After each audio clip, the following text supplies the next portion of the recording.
जनपद मुजफ्फरनगर के मोहल्ला ब्रह्मपुरी में श्री राम सेवा ट्रस्ट द्वारा तृतीय श्री सिद्धि विनायक गणेश जन्मोत्सव का शुभारंभ कलश यात्रा के साथ हुआ, जिसमें बड़ी संख्या में महिलाओं ने शिरकत की। यह कार्यक्रम 5 दिन तक चलेगा। इसका समापन 11 सितंबर को होगा। कलश यात्रा में बड़ी संख्या में श्रद्धालुओं ने भाग लिया और धर्म लाभ उठाया। उधर पंचमुखी स्थित सिद्धि विनायक जन्मोत्सव पर श्री तुलसा मंदिर में भी गणपति की स्थापना के साथ कलश पूजन किया गया। इस दौरान बड़ी संख्या में श्रद्धालुओं ने गणपति बप्पा की पूजा अर्चना की।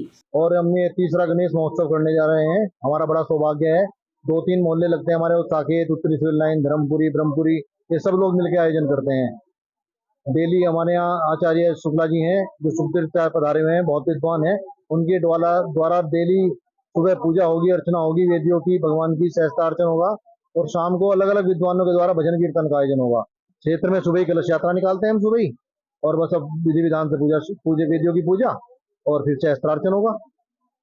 शाम को हमारे यहाँ आज सामने नवीनानंद जी का प्रोग्राम है 4 से 7 का। कल शंकर भैया का भजन संध्या का प्रोग्राम है।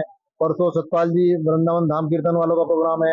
उससे अगले दिन सुंदरकांड, वो श्री राम परिवार सुखी परिवार इंद्रलोक वाले जो है त्यागी जी, उनका सुंदरकांड का पाठ है।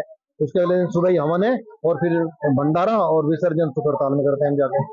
हाँ, ये परम सौभाग्य है हम साकेत वासियों का, ब्रह्मपुरी साकेत वासियों का। हमारे द्वारा गत 3 वर्षों से भगवान गणपति का इसी प्रकार से विधि विधान से स्थापन होता है और उसके बाद सहस्त्रार्चन की रोज विधि होती है और वेदियां स्थापित हैं, उनका सभी वैदिक रीति के द्वारा स्थापन पूजन नित्य अर्चन होता है।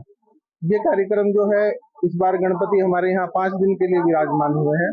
आज से अगले 5 दिन तक जो है वो स्थापन गणेश जी का यहाँ पर रहेगा, गणपति यहाँ विराजमान रहेंगे। उसके बाद 5वें दिन यहाँ पर दिव्य बढ़िया भंडारा होगा और यज्ञादि की पूर्णाहुति के बाद में भगवान गणपति का विसर्जन जो है वो सिद्धि में बड़ी धूमधाम के साथ हम लोगों के द्वारा किया जाएगा।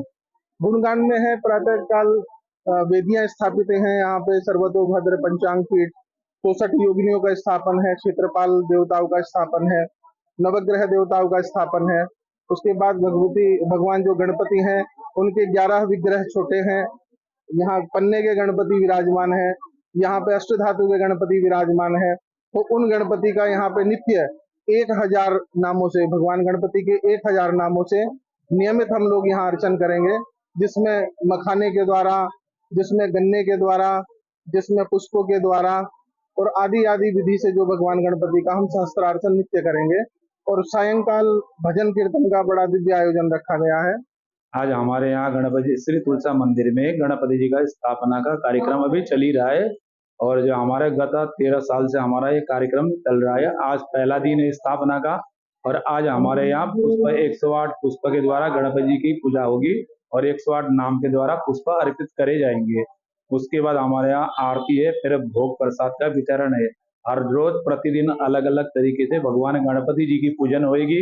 आज पुष्प से, कल दुर्गांकुर से, मोदक से, पंचमेवा से, श्रीफल से और आपका जो है 13 तारीख को हमारा 56 भोग का प्रसाद का है और 13 तारीख का भंडारा है। 14 तारीख को शोभा यात्रा है, हरिद्वार मूर्ति विसर्जन है और आज हमारे यहाँ जो मूर्ति स्थापना हो चुका है। इसके बाद जो है कार्यक्रम शाम का भी रहता है, भजन कीर्तन संध्या का हर रोज का प्रोग्राम रहता है हमारे। और हम सभी गणेश चतुर्थी की पूजा के रूप में जो है फलों फूलों भक्षण सभी का सेवन कराते हुए सभी बहुत अच्छा कल्याण की प्राप्ति है। 14 तारीख को इसका भी गणेश चतुर्थी का विसर्जन है।